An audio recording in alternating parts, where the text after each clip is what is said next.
Hi, I'm Maritza here at Justworks. Let's say an employee tells you they're about to have a baby and they need to go out on leave.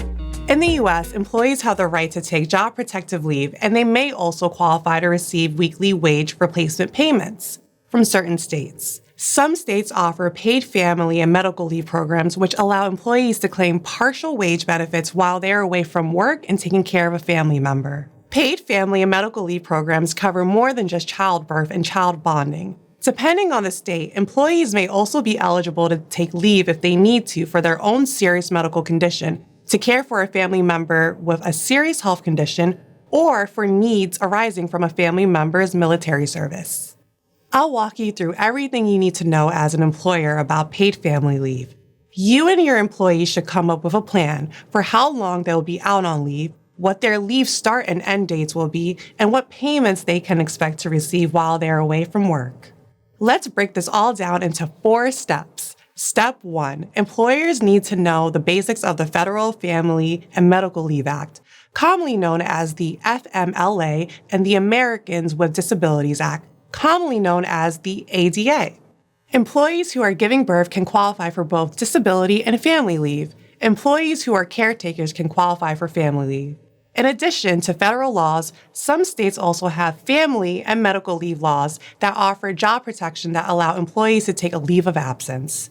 So step 2, research the paid family and medical leave programs in the state where your employee lives or works. Employees may qualify for weekly payments through these paid family and medical leave programs. We call these wage replacement programs because the state might pay employees a partial amount of their normal salary while they are out on leave.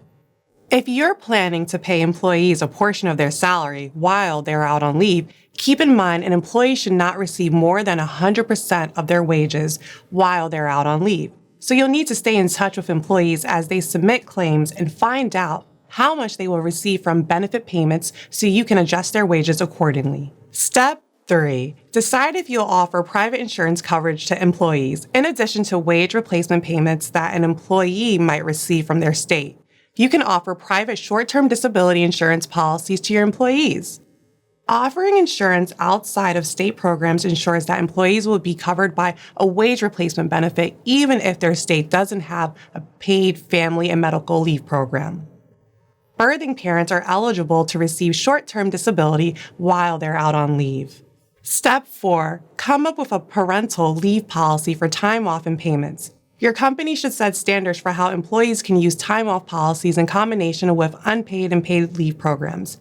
We see some employers supplement an employee's paid family leave benefits with additional payments up to their normal salary amount. Employers with generous parental leave policies show employees and prospective hires that they care about them personally and are more likely to attract and retain great employees.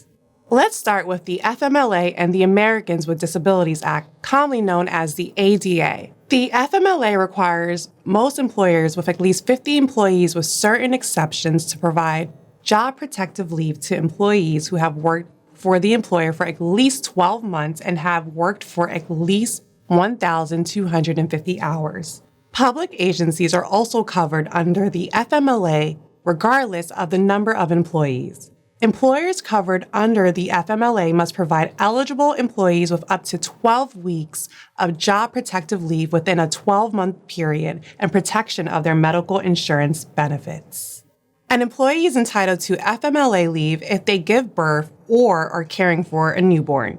Employees may also take FMLA leave to care for a newly adopted child or to care for a family member with a serious health condition. An employee can also take leave if a serious health condition prevents them from performing the essential functions of their job. And finally, an employee may take leave to assist with an emergency related to a family member who is active in the military. Under the ADA or Americans with Disabilities Act, companies with 15 or more employees are required to provide reasonable accommodations to employees with disabilities.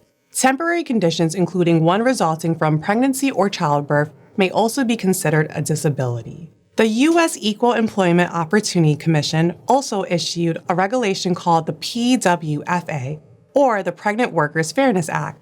This act requires employers with 15 or more employees to provide reasonable accommodations to a qualified employee's limitations related to pregnancy, childbirth, or related medical conditions. Employees may take advantage of disability insurance and/or paid family leave programs through the state where they live or work. Some states who don't offer wage replacement benefits do offer unpaid job protective leave.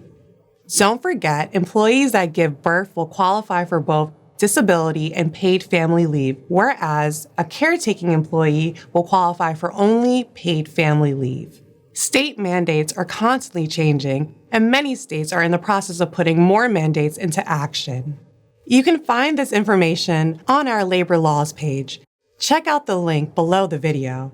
Our team of HR consultants writes monthly newsletters, and you can also subscribe for more information and updates at the bottom of the page. Which states offer wage replacement programs?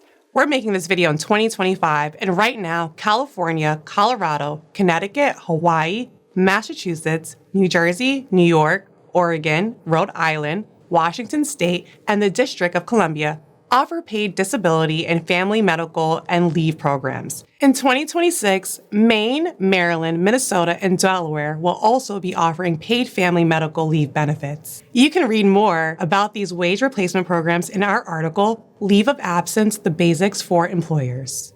Other states provide access to voluntary programs that are managed by insurance providers. Employees can opt into these programs. To look up voluntary state programs, check out this map on the MetLife website. When your employee is ready to submit a claim, they can look up what disability and paid family leave programs are offered through the state where they work and start the claim process. Employees' eligibility is based on their work location, whether they are working in an office or working from home. So, a company might not be located in a state where leave is mandated, but if their employee lives in a state where leave is mandated and the employee works from home, then the employee is eligible to make claims in the state where they work. I live and work in New York, so I'll select New York here on this table.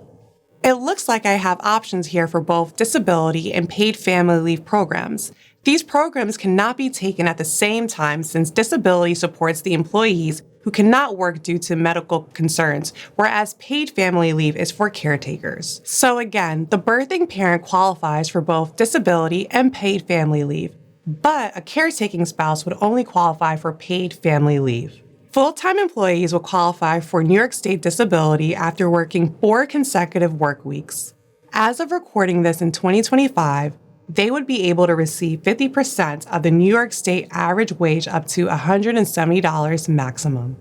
For New York paid family leave, employees are eligible if they have worked 26 weeks for the same employer. In 2025, employees may receive 67% of their average weekly wage up to a maximum of $1,177.32 per week. Employees can submit claims by going to their benefits page and scrolling down to life and disability insurance. Since Justworks is located in New York, it's easy for employees of companies using Justworks PEO to submit claims for New York disability and New York paid family leave. Employees eligible for state disability and paid family leave benefits in states other than New York will need to submit claims to their state directly. Let's take California for instance. Employees will submit claims for paid family leave and disability insurance directly to the Employment Development Department. This part is very important. Since your company is paying employees and offering benefits through Justworks, we're known as your Professional Employer Organization, or PEO. This is why employees see Justworks on their paychecks, even though they're working for you. For some states, employees will need to list Justworks as the name of their employer when they submit claims for paid family leave benefits. The states where employees will list Justworks as their employer on their claim are California, Colorado, Hawaii, New Jersey, New York, Oregon, and the District of Columbia. It's important for the employee to use the exact Justworks entity name and the EIN that is listed on their pay stub. In other states, including Connecticut, Massachusetts, Rhode Island, and Washington State, employees will list your company's name when they submit a claim. You can support birth-giving employees by offering private short-term disability insurance plans. Since some states don't offer disability programs, offering a short-term disability plan will guarantee that employees can receive wage replacement benefits if they are disabled due to pregnancy. If the state where the employee lives or works does offer short-term disability, the state and private insurance plans can be taken at the same time. If your company is using Justworks PEO as an admin, you can navigate over to HR, select Benefits, scroll down to see Life and Disability Insurance. Here you can view the short-term disability insurance plans being offered to your company. If you haven't enrolled yet, you can select Get Started. As of 2025, you'll be able to cover 60% of employees' earnings up to either $1,000 per week or $1,500 per week. You as the employer can pay for this plan, or you may choose to offer it as a voluntary option for employees and have them pay the contributions. When employees are ready to take advantage of their short-term disability benefit, they can navigate to their benefits page, scroll down to Life and Disability Insurance, and access their short-term disability policy.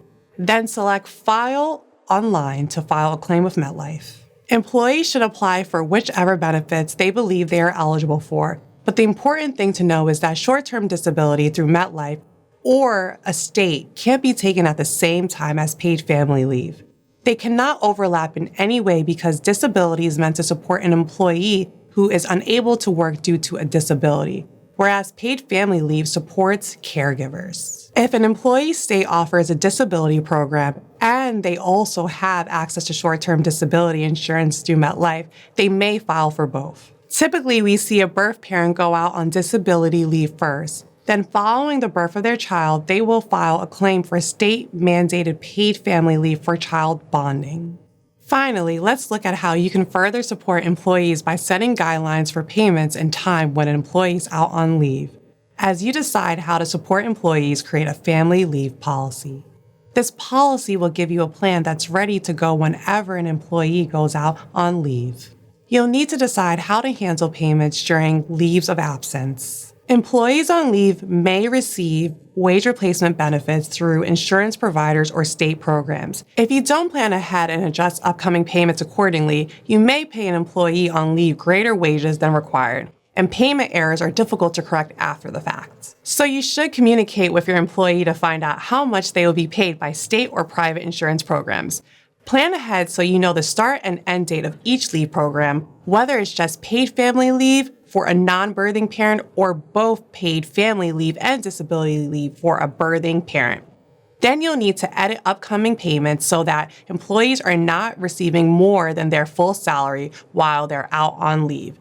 It is important to note that employers may not be required to continue to pay employees who go out on leave. However, keep in mind there may be local laws in place, such as in San Francisco. San Francisco has a requirement called the Paid Parental Leave Ordinance, or PPLO, that requires employers to provide top-up wage replacement in addition to the state benefit under California paid family leave to employees going out on parental leave. Although not required in many places, some employers choose to ease their employees' financial burden by making off-cycle payments to either completely or partially pay the difference between leave program payments and the employee's regular salary amounts. Depending on their policies, some employers will allow employees to apply unused paid time off hours to make up the difference between their wage replacement payments and their normal salary amounts.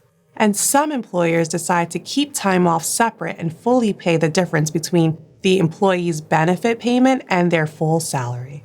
While deciding on a policy for topping off payments, it's a good idea to run it by your legal counsel to make sure the guidelines you set are equitable. Differences in how disability-related absences are compensated can lead to questions regarding fairness within a company's leave policy. Your legal counsel can help you think through these details.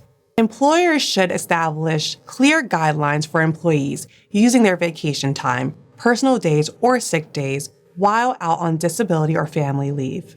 Employees may want to use paid time off to maintain their full salary payments during unpaid leave or when receiving partial payments through local or state programs.